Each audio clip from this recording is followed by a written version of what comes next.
Have you ever taken magic mushrooms or maybe LSD?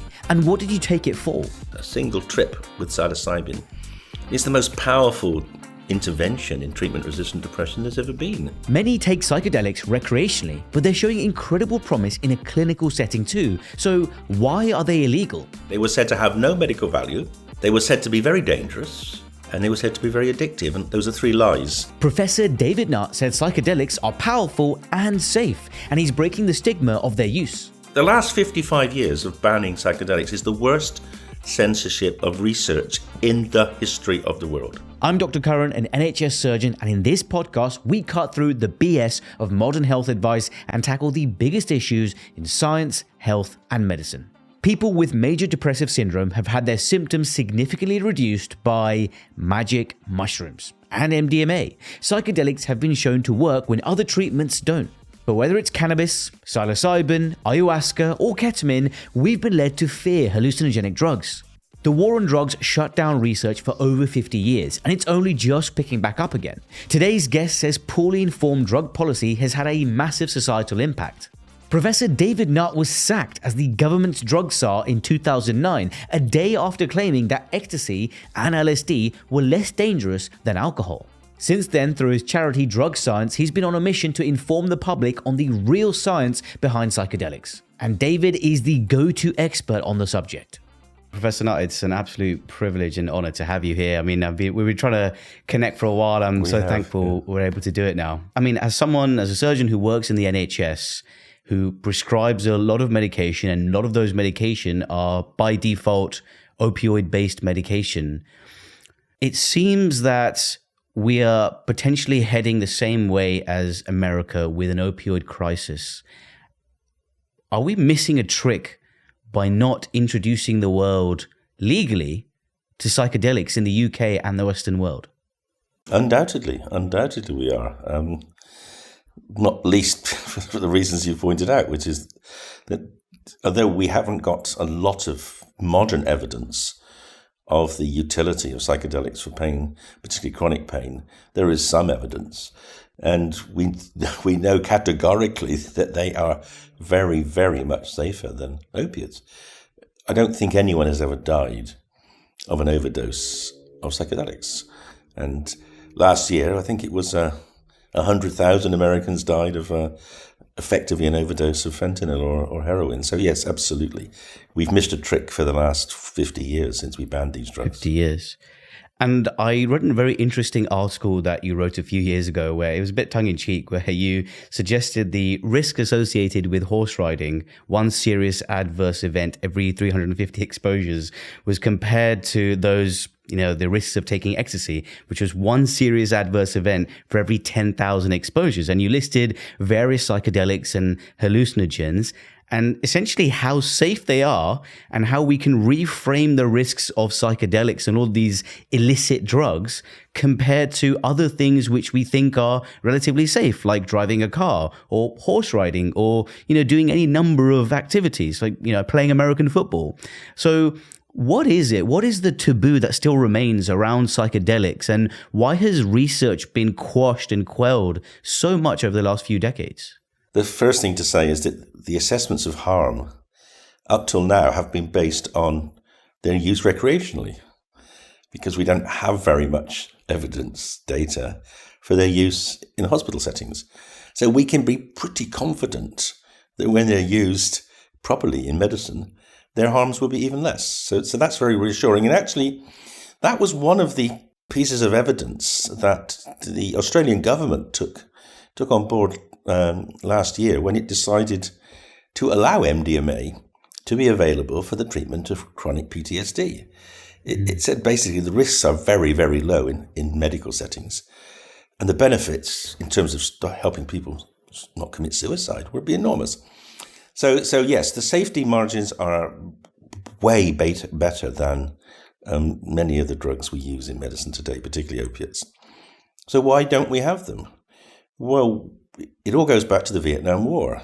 It goes back to the fact that young Americans, particularly young American men who were being sent to fight in Vietnam when they were 18, it was a compulsory sign-up, and it was based on whether their birthdays ended with an even or an odd number. And they don't want to do that. They want to fight a war in a country they've never heard of, against an enemy they'd never see, for a cause they didn't understand, for a government they didn't trust. And a lot of them rebelled. Some went to Canada, some went to California. And in that time, LSD was being used recreationally, and it was changing music, and it was changing art, and it was changing politics. And LSD became associated with the anti-war movement. And the government at that time couldn't ban the anti-war movements, although, as you're probably gathering, we're trying to do that in Britain today, but that's another story. But what they could do was ban the drug that they thought was fueling it. Of course, the ban on LSD led to the ban on other psychedelics like psilocybin and DMT. Had no impact whatsoever on recreational use, but it stopped doctors using it and stopped researchers using it, because we were the only people that could be targeted in America by the Drug Enforcement Agency, here by the police. And then, of course, the Vietnam War ended, but they didn't rescind the ban, and they haven't rescinded the ban, and these drugs are still illegal in pretty much every country in the world under the UN conventions. And then 20 years later, MDMA comes along. MDMA, quite well established as a psychotherapeutic tool. Why did MDMA get banned? It got banned because kids were having fun. And it got banned partly because the drinks industry saw a massive threat, massive challenge to their monopoly of recreational drugs. And they got it banned. And it was banned in the face of opposition from the police. People said raves are really dangerous, thousands of kids hanging out together, but they weren't getting into fights. In fact, when the police went to raves, they were being hugged. They loved MDMA because for the first time, people treated them as humans. When they were forced to come and intercede in massive alcohol-fueled parties, there was a lot of violence. So it was a political decision. All the drug laws that have been made really since the 1930s have been made for political reasons. They're not being made for health reasons. And all the victims are patients because they've been denied access. Cannabis in the 30s and now psychedelics in the 70s onwards. So based on that, you think that at least one of the factors was the psychedelics being rolled up into this anti-war sentiment and almost seen as a threat by the government. And obviously whatever often happens in America and the US then follows suit in the rest of the world. Because if you look at PubMed and the literature and just doing some, amateur research from my end, it looks like there was an evolving body of research in the 50s and 60s, and then a complete moratorium essentially for the next 5 decades. And now we're seeing increasing, well, at least much more research in the last 10 years than we were seeing, in that sort of dark ages of psychedelic research over the last 50 years. And now there is increasing evidence, as you've suggested, for MDMA for PTSD, ketamine even, some evidence even of the use of LSD and psilocybin for refractory treatment-resistant depression, with, obviously with psychotherapy and other forms of therapy, but still alternative forms. And I think at the end of the day, we all know that antidepressants are very effective tools, but it's nice to have alternatives. Well, totally. So, I'll make a couple. Everything you said is exactly correct. These drugs were banned for political reasons. They were banned because they changed the way people voted. But the worst thing about the ban was that lies were told about the fact that they had clinical efficacy. They were said to have no medical value. They were said to be very dangerous. And they were said to be very addictive. And those are 3 lies. And those lies have perpetuated. And that's why the conventions have not been rescinded. We still, and America still, signs up to the convention. So even though we are doing research today, it's still very difficult to do it. Very few universities in Britain, perhaps 4, have a license to use these drugs. What's the point of that? The point of that is that when a drug law has been made, it's very, very hard for governments to unmake it. And so we have to comply with enormous amounts of bureaucracy. So let me give you an example of our psilocybin research. Okay, so magic mushrooms, 1 million people are using, maybe more now, using psilocybin magic mushrooms every year in Britain. To study psilocybin, I have to have a special safe put in my office, bolted to the floor, bolted to the walls. I have to have a camera monitoring the safe. And I say to the Home Office, well, hang on a sec, why don't I just store my psilocybin in my hospital pharmacy alongside the heroin and the cocaine that is there? And they say, oh, no, because they're Schedule 2 drugs. And I say, well, hang on. Wow. If anyone breaks into it, any of these safes, They're going to take the heroin and cocaine. They're not going to take the psilocybin because they can just pick. Oh, no, Schedule 1. We have created this monster of regulation which impedes research, and it's still impeding research. The last 55 years of banning psychedelics is the worst censorship of research in the history of the world. Oh, and if you look at the safety profile of various drugs, alcohol ranks higher than hallucinogens. If you look after cocaine, heroin, methadone, barbiturates, alcohol is much higher up. And do you think there's an element of not only alcohol and the drinks industry pandering to the government and lobbying and obviously paying lots of money to keep themselves afloat, but also the vaping industry, the tobacco industry? Why have these industries, who have clearly demonstrated scientific negative influences on human health, why haven't they received the same amount of stringency and restriction as psychedelics? And even though there is good evidence that they're actually beneficial in treating some forms of physical health and obviously mental health. Yeah, it's a difficult question. There are a number of factors which have worked together to keep psychedelics and MDMA illegal. And one of them is the drinks industry, and another one, I think you're right, is the tobacco industry. And they have done it in a very sophisticated way by supporting political parties, supporting politicians to keep the status quo. But then there's another very, very powerful lobby group, and this is the religious right, the ultra-Christians, the ultra-Protestant Christians generally, who are in America, very rich, very powerful, and they pull the strings around the world. I was trying to get cannabis made available as a medicine in South Africa a few years ago. I spent 10 days in the Supreme Court in the witness box giving evidence about the safety and the value of medical cannabis. And I was held there by a South African barrister who was being funded by American religious right groups. And they were pouring huge sums of money in trying not to change the status quo because they take a moralistic view that they would rather have all drugs illegal than people benefiting from them. So you've got these two big power blocks that are continuing to pour disinformation into the public and maintain the status quo. And that's why coming on your program is a good thing, because you'll be beginning to spread the truth about the value and the safety of these drugs.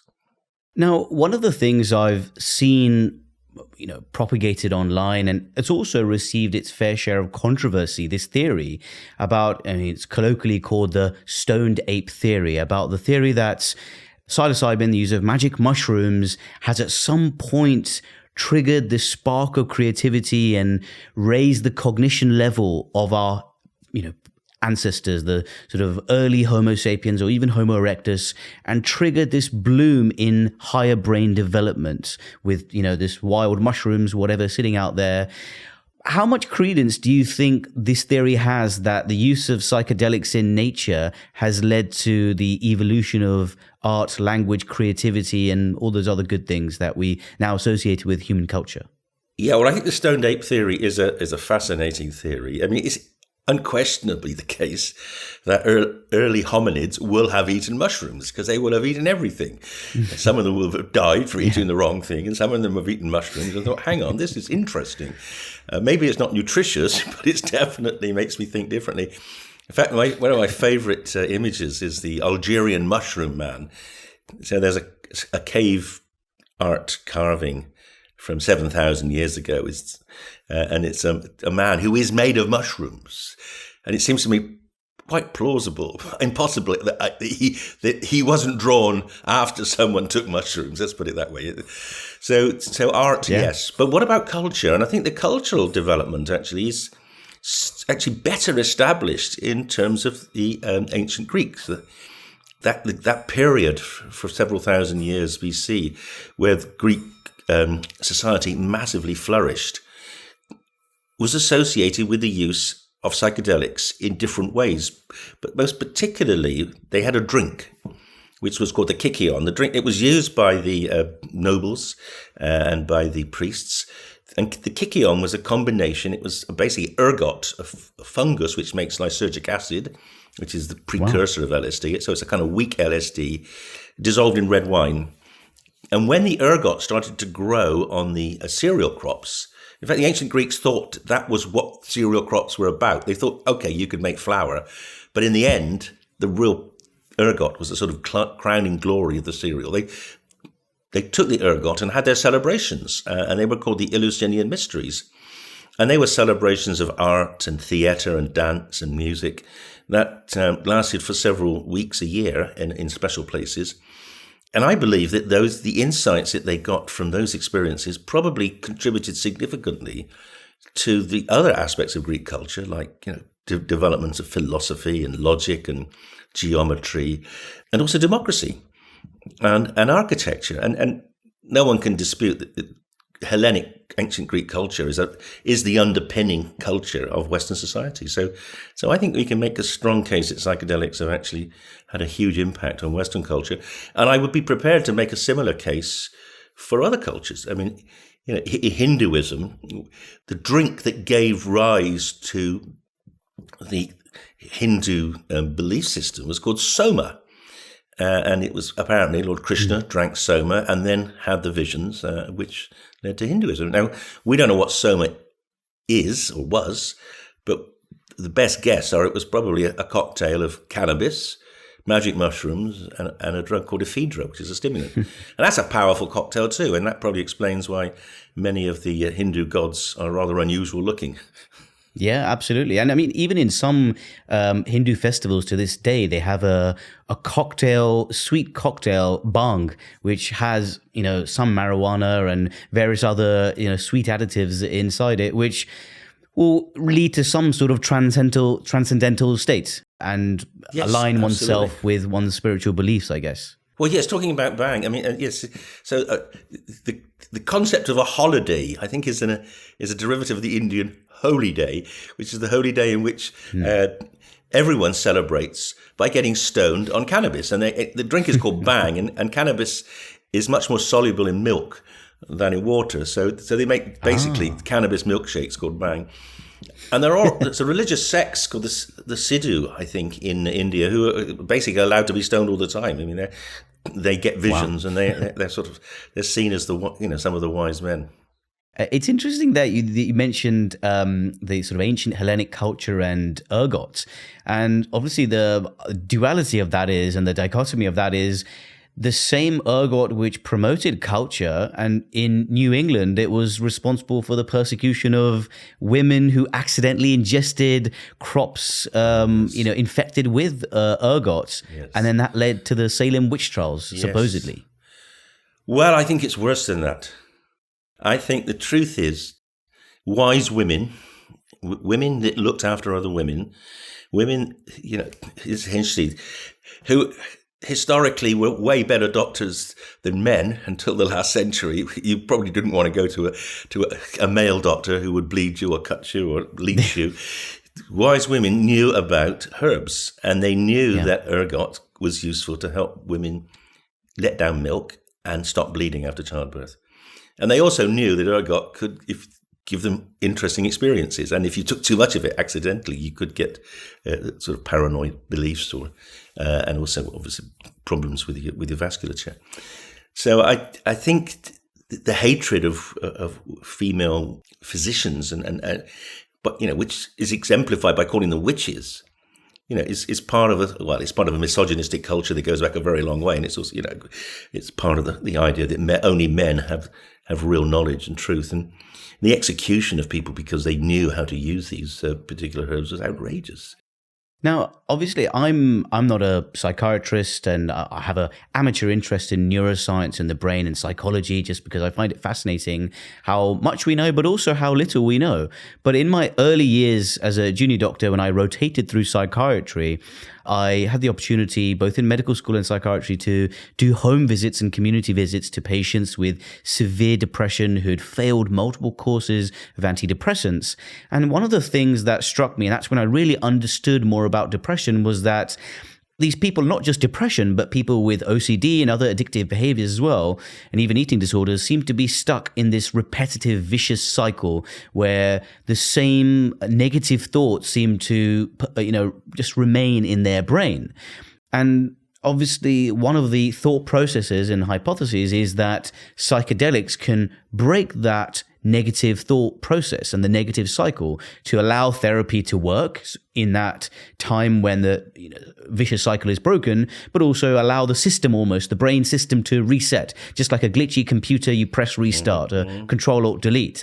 What does the science say about psychedelics, and how does it work to allow that? Well, this is a really fascinating story, and it's very fascinating to me because my group have been central to this whole evolution of the use of psychedelics in mental health. I mean, just to be clear, when I started studying the brain effects of psychedelics nearly 20 years ago now, this was part of my ambition to understand how all psychoactive drugs worked. And up to that point, I'd studied everyone except psychedelics. And when a young active researcher called Robin Carhart-Harris came along and said, I want to do psychedelics to understand the relationship of psychedelics to psychotherapy and psychoanalysis, I said, okay, well, let's give it a go. What the worst can happen is I'll sack me, and I'm old enough, I could retire anyway. So we gave it a go. And starting off by looking at brain imaging. And what was fascinating was that the studies we did with psilocybin and then with LSD and then with DMT showed us that these drugs all have the same profound effect to change the way in which the brain works. It was those changes in connectivity in the brain, the breaking down of connections in the circuits which drive depression, that led us to study depression. Because we could see that psychedelics could produce the similar changes to psychotherapy or to antidepressant drugs, but much faster. And we managed to get a grant from the government, the only grant we've ever gotten from the government in all those years, to study depression.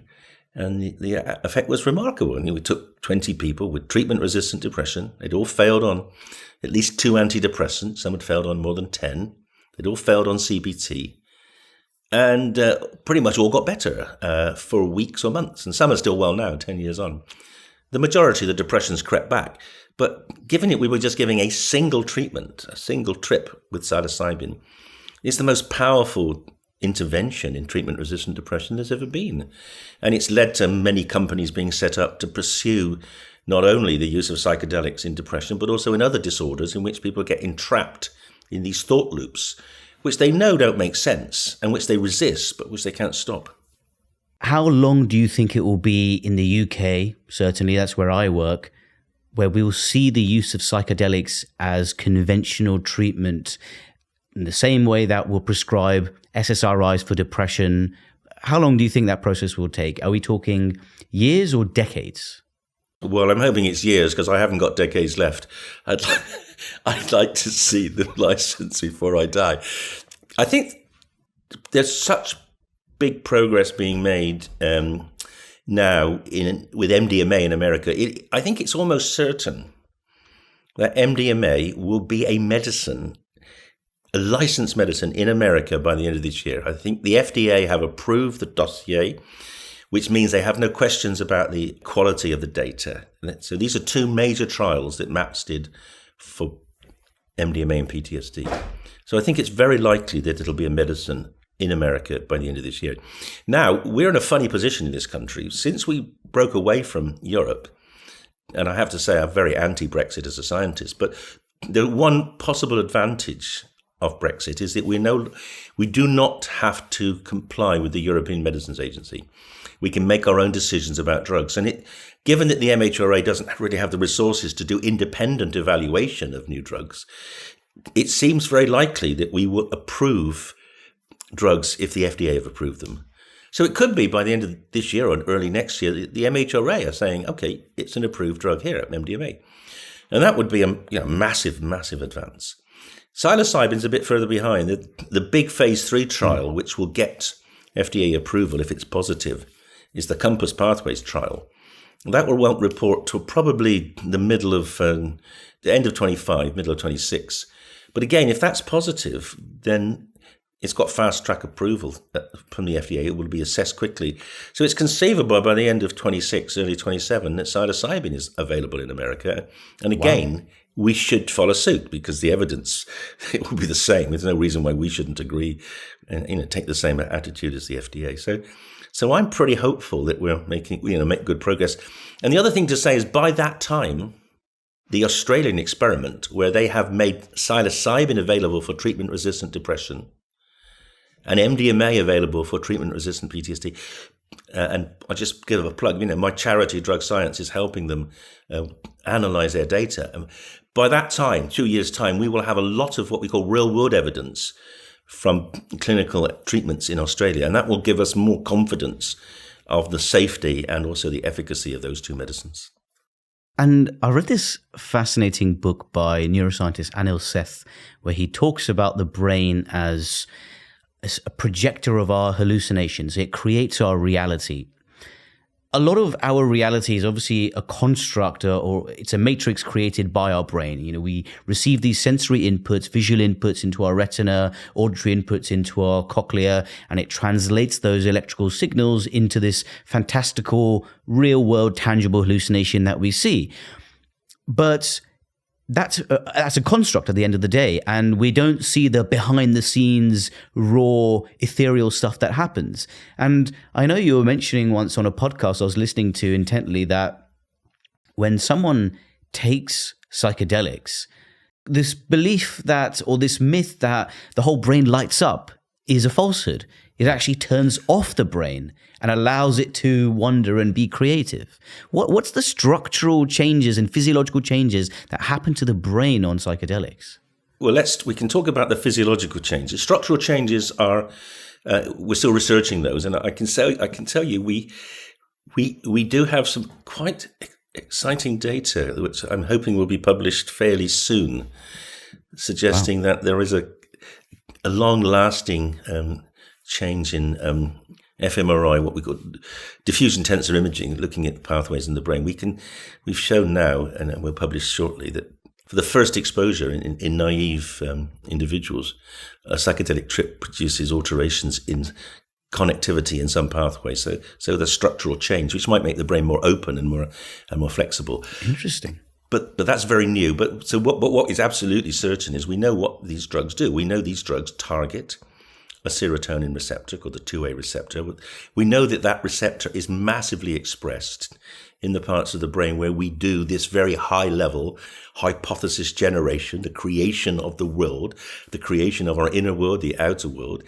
And just one of the intriguing questions is, and this gets back to the stoned ape question, why is the most recently evolved part of our brain, which we call the transmodal cortex, the bit of the brain that makes us different from every other primate and hominid, why is that full of these receptors?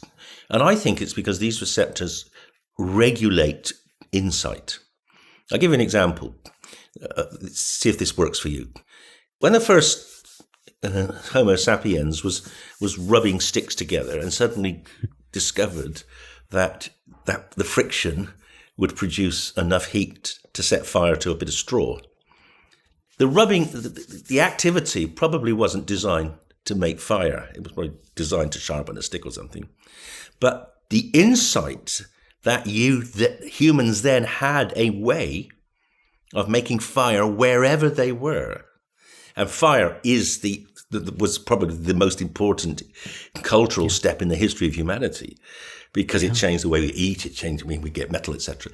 The realization of the implication of that discovery, that would have been made in the transmodal cortex. And we think that these 5-HT2A receptors would have been the receptors which pulled together the whole construct of we can make fire. So important things, the importance of things is almost certainly encoded and laid down by these 2A receptors.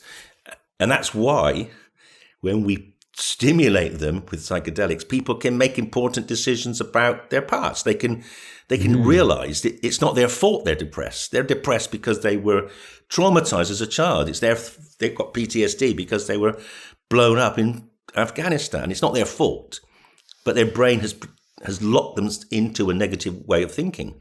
Psychedelics disrupt that thinking process. It doesn't allow them to think differently. And then those receptors encode neuroplasticity to allow them to learn the new way of thinking. So from what you've said so far in our conversation, it seems that the side effect profile of psychedelics are often a lot safer than many of the things we take for granted are safe activities. In addition to what you've mentioned there, that it provides this potential insight and understanding of the root cause of various negative consequences of mental health, but also allows that degree of flexibility to learn new things. I mean, those all sound fantastic foundations for a good therapy for mental health. What other benefits does psychedelic therapy have over traditional conventional forms of mental health therapy like SSRIs or CBT or other forms of behavioral therapy? Well, we think psychedelics build the bridge between psychotherapy and psychiatry. Psychedelics facilitate psychotherapy. And to be honest, and we're doing this now in patients with OCD, we're using a non-psychedelic dose to facilitate their acquiring the skills not to be obsessional. And the reason we're doing that is our OCD expert patient said, we're not going to have a trip. You want us to let loose control? Don't be daft. Our whole life is about maintaining control. So they refused to have a trip, but agreed to have a low dose, which loosens up their repetitive thought processes and allows them to engage better in therapy. So psychedelics help the brain change, whether it's through a trip or a non-trip. That's the first thing. The second thing is you only need to take them once or twice. The effects are very enduring because they produce, as part of their pharmacology, they produce these what we call neuroplasticity changes. They make the brain better able to learn new ways of thinking, new ways of behaving, new ways of relating. They also change the direction of relation, and this is very important. Whether they're in patients or whether they're in people who use them for experiential reasons, people become less inward-looking and more outward-looking. People become more connected with the other people, with the natural environment, with the world, etc.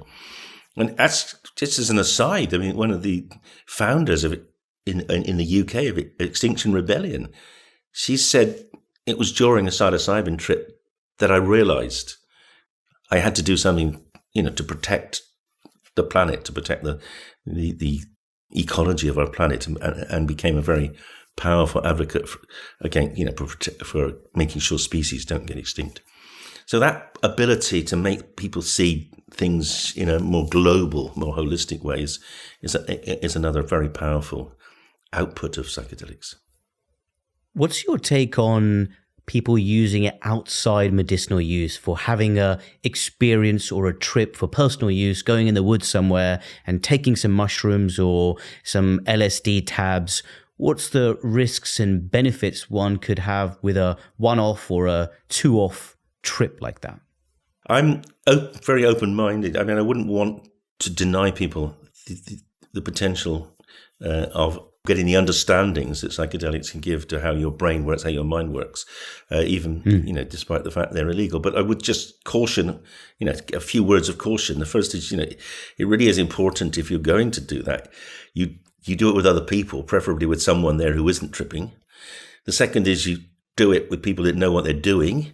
So you know what you're getting the right dose of the right thing, and that's really important. And do it in a safe place. So yeah, in the woods is okay, but not in the winter, please. Sadly, there have been examples of people wanting to experience the wonder of a psychedelic trip while they're on the side of a cliff. I mean, Nick Cave's son and a friend went and experienced with a trip at Beachy Head, which is, then they were dead at the bottom of the cliffs. We presume that they didn't understand the risks. So I think, if you want to get the benefit of psychedelics in an experiential way, you must really, they're powerful treatment. They're powerful drugs. Don't treat them lightly. Make sure you're safe if you use them. How likely is it that one could have a bad trip from a psychedelic, or even potentially overdose from psychedelic? From what I understand, it's rare to overdose from a classic psychedelic like psilocybin. Yes, you're quite right. So classic psychedelics, psilocybin, LSD, DMT, smoked It's you won't die of overdose. I mean, you might have if you take a lot, if you take too much LSD, you'll have a trip that lasts a long time, and it could be, a bit challenging. You could get quite anxious. One of the things we have been working on, and there's a particular group in Switzerland, Matthew Lecter's group, is optimizing the dose. And we know now, we now know that for therapeutic use, we know what the right doses are, and we know that if you increase the doses, you actually just get more side effects. You don't get any more therapeutic value. So we're pretty clear as to what we're trying to target with classic psychedelics. Now, there are other psychedelics out there, which are like things called the N-bombs, which have been invented to get around the ban on LSD and mescaline. And they can be much more potent, and they're not well tested, and they have different pharmacologies as well as the psychedelic pharmacology. So they can be quite dangerous. So you really don't want to be using those. You stick to the ones that we know and have been used for millions of years. I was in LA about 3 years ago, and I noticed that a couple of friends out there and many of his work colleagues and a lot of wellness people, podcasters, Silicon Valley people are all into microdosing psychedelics, microdosing LSD specifically. What are your thoughts on that? And is there any science to back up microdosing as opposed to doing anything else for, enhancing your mind and cognitive powers? Well, there's a little bit of what you would call anecdotal evidence. I mean, there are people that swear by it, and they say that their careers have been enhanced, and their stress has been reduced, and their mood has been promoted by microdosing. The problem is it's hard to prove that. And it's hard to prove that largely because a microdose is as illegal as a macrodose. So a trip, we would call a macrodose. And a microdose is supposedly a dose which you don't even detect. You don't even know you're taking it. But in practice, most people who microdose would use what I would call a mini dose, which is enough just so that they know there's an active something in them. The big chest, is that a placebo effect or is that a real effect? Very hard to study because a microdose is illegal. In fact, 5-6 years ago now, we had permission to do probably would have been the first proper scientific microdosing study of LSD. We got ethical permission, but they said we have to give every single dose in hospital. And we said, well, that's ridiculous because that costs thousands of pounds a day per dose. And he said, yeah, you have to because it's an illegal drug and you have to make sure it's washed out of the system. Well, what? They're going to pay it out and give it? I mean, the whole thing was absurd, but that's just how the law has made it very difficult to do. So microdosing research is much harder to do because you want to give it on a repeated basis, maybe 2 or 3 times a week over many weeks. We can't afford it. Most places can't afford it. What we've had to do is, and we've done some rather clever blinding in people's homes. We've asked people to sort of self-blind. And there we've shown that if you think you're microdosing, you do have a better outcome that day than if you think you're not. If you think the placebo is a microdose, you'll do just as well if you think the microdose is a microdose. So there's a bit of suggestion going on there at present. But I can't say, that's just a small experiment and we don't even know actually how much people were taking because we weren't allowed to measure what they were taking. It is possible, I think, that over time, microdoses of maybe mushrooms or LSD would actually have some value, some mood elevation value, some resilience promoting value. One of the things I'm particularly interested in is whether after you've lifted depression with a macrodose, you could maintain wellness with a mini dose. Because, that's been the big challenge at present. We can get people out of depression, but the depression, for many of them, it forces its way back into the brain. We don't know why, but it seems that the brain is quite good. If you've been traumatized early in life or severely traumatized, the brain finds it very difficult to completely unlearn the processes which lead to depression. So it may be a mini dose would keep the depression at bay after you've got rid of it with a macrodose. I think one of the best instances I've seen of how depression and just negative experiences in one's life has been described in media has been in the movie Limitless. I don't know if you've seen it with Bradley Cooper. It's about this struggling writer who is broke, his girlfriend leaves him, he's struggling in life, he's depressed, everything's going wrong. And he stumbles upon a pill, which has got a weird chemical name, Easy something, 925 or whatever it's called. He takes the pill and suddenly his whole world, the color around him changes. So the whole screen turns from this kind of grayish, dull color to really vibrant colors, and his cognition's improved and everything, he can see everything and sense everything a lot better.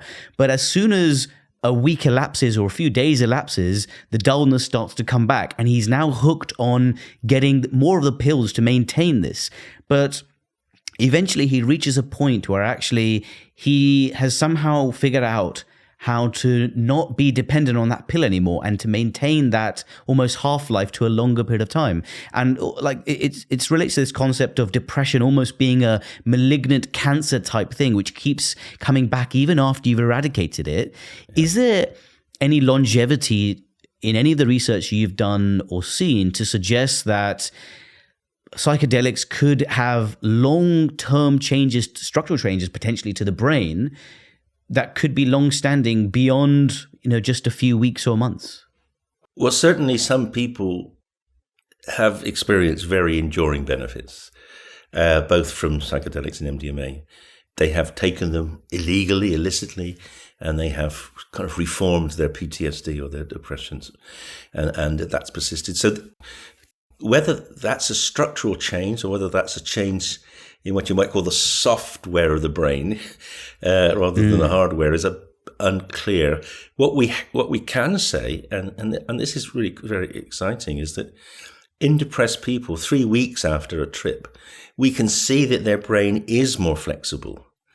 They are more able to change their mind, and they describe this. They, as you said earlier on, they often talk about a reset, but they say that after the trip, when the depression thought starts to come back, they're able to stop it or block it or think differently, whereas before it would consume them.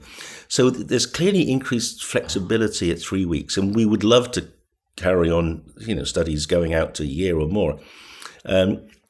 Very, very expensive. We haven't got the funding to do it.